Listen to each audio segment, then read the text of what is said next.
টানা ৪ অর্থবছর ধরে চাঁপাইনবাবগঞ্জে সোনা মসজিদ স্থলবন্দরে লক্ষ্যমাত্রার চেয়ে রাজস্ব আদায়ে ঘাটতি চলছে। বিস্তারিত জানাতে সোনা মসজিদ স্থলবন্দর থেকে যুক্ত হচ্ছেন সহকর্মী জাহাঙ্গীর আলম। সরাসরি যাচ্ছে তার কাছে।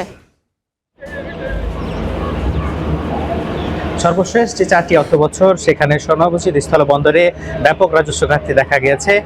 যে 4টি অর্থবছর সর্বশেষ পার হয়েছে সেখানে প্রায় 1080 কোটি টাকা রাজস্ব ঘাটতি দেখা দিয়েছে। সব মিলিয়ে প্রত্যেক অর্থবছরই আসলে রাজস্ব ঘাটতি অব্যাহতভাবে কমছেই।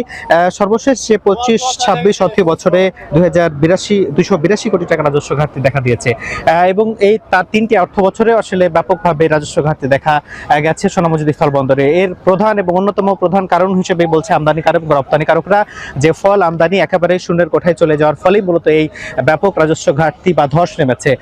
এই স্থলবন্দরের আমদানি রপ্তানিকারকরা বলছেন এখানকার যে কাস্টমস কর্তৃপক্ষ রয়েছে তাদের উদাসীনতা এবং অসহযোগিতার ফলেই আসলে ব্যাপক এই ধস নেমেছে সোনা মসজিদ স্থলবন্দরে।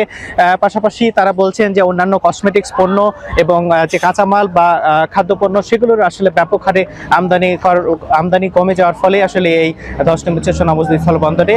তারা বলছেন যে কাস্টমস কর্তৃপক্ষর যদি আরো সচেতন এবং সহযোগিতা করে আমদানিকারকদের তাহলে আসলে এই রাজস্ব ঘাটতি থেকে মুক্তি পাবে সোনা মসজিদ স্থলবন্দর। তো এই ছিল আমার কাছে চাঁপাইনবাবগঞ্জ সোনা মসজিদ স্থলবন্দর থেকে সর্বশেষ।